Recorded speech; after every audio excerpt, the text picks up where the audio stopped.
Isigcawu se-12 sencwadi esiyibhalelwe uLungisani Mavunda esihloko sithi Ukhabazela. Ekuhlanganeni kwakhe noNhlezi, uKhabazela ukwazile ukuxoxisana naye kanjalo nabazali kwelokuthi abafana baye bakhulume iqiniso kwabomthetho bathole nokwelulekwa ngokomqondo ngoba bobabili bebenencindezi yesithombe abasibonile bebulala umuntu. Nasenkantolo ngesikhathi bephuma phambili uZenzele noMakhuzwayo, ijaji likubalulile ukuthi iningi incindezi ingane ezithola sezingaphansi kwayo ngenxa nje yokuhlala zigulushelene nezinto kuzo ngaphakathi. Liba linzondo nokuzenyeza njengokuyizona zinto ezinakekayo. uHlanganani noNhlese babese benikeza uSonhlala kahle ozobavakashela kathathu esontweni ngelokubeluleka ngokomqondo ukuze bathole ukuphulukiswa kulesi simo. Lona wesifazane ijaji lithe uzoqala ukufika azobabheka kusukela kusasa ngoLwesibili. Ekufikeni kwabo ekhaya, uKhabazela ufike washunqisa impepho ebonga kwabadala nomveli nqangi ngokwephulwa kuleli itulo lomubi. Nangesikhathi sekuyolwala baphuzile ukwehlukana ngezindlu kwazise bebexoxa undendende, uKhabazela ejabulela ukuba phakathi komndeni wakhe. Sebehambile abantwana, uKhabazela uqhubekile nengxoxo yakhe noKakhuzwayo la inhloso bese kuukuthi iphendlwa kanjani indlela eyaphambili. Elokulamba nokweswela kwabantwana kulomuzi yile belokhu lizwakale njalo kowesifazana obhekene namabhodwe lapha ekhaya. Ubese lokho eyiqinise njalo uMkhize ngesikhathi kucaca nje ukuthi kuzofanele kwenziwe imizamo kube nendlela izingane ezizokondleka ngayo njengoba zikhula nje. Nasekuseni ngesikhathi ziphuma ziye esikoleni, uKhabazela ubefisa sengazuthi zingakhula zingadluli kulolu takwa kulo yena njengenhloko yomuzi futhi zingazange zilwazi nokulwazi. Kwase kusemini bebade ngesikhathi bezwe ukuduma kwemoto emalapha ngaphandle. Iba mangazekele ngoba umgwaqa ukho nje. Kunalokho umzila nje wenkomo sewavuleka, umuntu angafunga ukuthi umgwaqo. Imoto enkulu kuphela engakwazi ukuncenga kulamagelekeqe endlela. Laphi yaphi? Uphuma nje uzibuza lo mbuzo uKhabazela. Nebala azithele kuhuntshu lwemoto emnyama enqomondo wena wabona lezi zamaphoyisa ombutho wezempi. Kusenjalo kuyo kwehla uHlanganani, uNhlese kanye nabanye abafanyana ababili. Esicabheni somshayeli kuphuma owesifazane owayegqoke ezimhlophe nesiqephezane esasimkhomba njengomsebenzi wezenhlala kahle emahhovisi kahulumeni.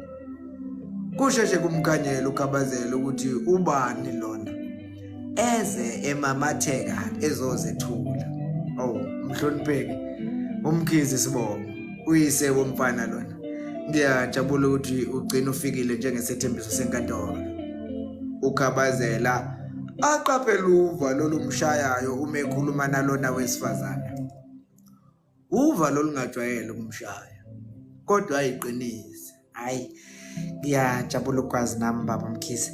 Mina ke ngiwuNeli, ngingowakaMchunu Sibongo ekhaya kuSolundi eNkonjeni. Kodwa ke ngokusebenza ngigxile khona la esibhedlela saseKhombe. Ikhuluma nje lentokazi uKhabazela uyiqolozele emehlweni ukubuka lobu buhlu ukuthi kodwa lo muntu Nkosi yami wayithathwephi. Hey, uyazi ungathi unodole. Angizwanga baba. Kubuza uNeli kuKhabazela wayesecabange waze waphimsa. Oh, hayi ngijabula ukwazi intokazi, ngijabula kakhulu. Eshe bakaza encisha uNeli amehlo.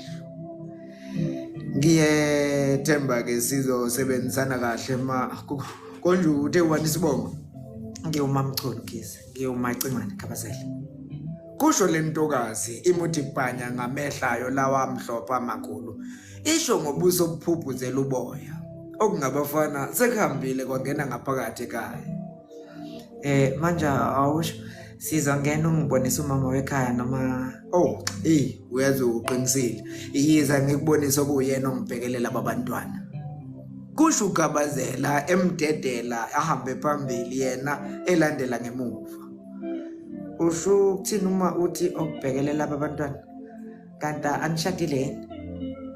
Kubuza usonhlala kahle lona eqhubeka ngesikhathi belandelana bezongena lapha esangweni. Hayi udabanyana lona oluthanda ukuba lude. Kodwa ke asingene simbono kaKhuzayo. Nebala bangene babingelele. Unela zethule kumaKhuzayo noDingeni azazise kube kuhle nje kube njeya. Basemnyakeni etayilingane laba bobabili. uGabazela umile lapha eceleni kwabo njengoba bexoxa nje. Useqaphela nokuthi ingubo zabo zitha ayifani. Kuphela nje ukuthi lo munye uyasebenza kanti lo munye usekhandwe kakhulu ukuhlala ekhaya ebheka umuzi nabantwana. Uzwakala uzothila umoya kaSonhlala kahle kanti nenhliziyo yakhe nje imnene. Kanti ke nje noma ubani obukayo uyabona ukuthi ihola kahle le ntokazi. Kutelo wazi ukuthi ungakanani umndeni wayo ewondlayo. Ukude uGabazela ngomcabango. Ubongela umndeni walona wesifazane ngomsebenzi omuhle kangaka wenzayo. Engasakubalika ukuthi ungowesifazane oyimele okwaziyo nokweseka elekelela umyeni wakhe ngakweze imali. Asho ngenhliziyo ukuthi ayajabula amanye amadoda lapha ngaphandle. Phela lapha ekhaya kudliwa imbuya ngothi njengoba kungekho osebenzayo nje ikati laleziko. Kusenjalo aqaphela ukuthi azikho inkomba zokuthi ushadile. Cha mangicela indlela nami. Kodwa ke ngisadlulela shezi ukuze nakhona ngihlangane nabazali bomfana lo omunye uNhlezi. Konje Gabazela uthe indlela ihamba kanjani yakhona? Hayi uhamba uqonde nje ulandela yona le yengane zesikole. Ilo wamumzo sentana okhalo. Kukhomba uGabazela ngokuyimisela. Bakithi. Ingabe umuntu uyofikela ubani ke njengoba sekubona sengathi imoto igcinile nje lapha. Mphelezele baba, phelezele. Kusho kaKhuzayo eqhweba umkhizi. Hayi ungakhathazeki amacungane ngizohamba nawe ngiye ngikubeke. Dingeni siyabuya khona manje. Nebala baphume belandelana uGabazela ehamba ngemuva. Cha. Umi kahle lona wesifazane. Eyithweni wembethe ulwelwesi lolo lwenza isitho sibukeke sishibilika futhi sicwebezela kanti phansi onyaweni ugqoke iqhoko selicijile wena owabona usiba lokubhala.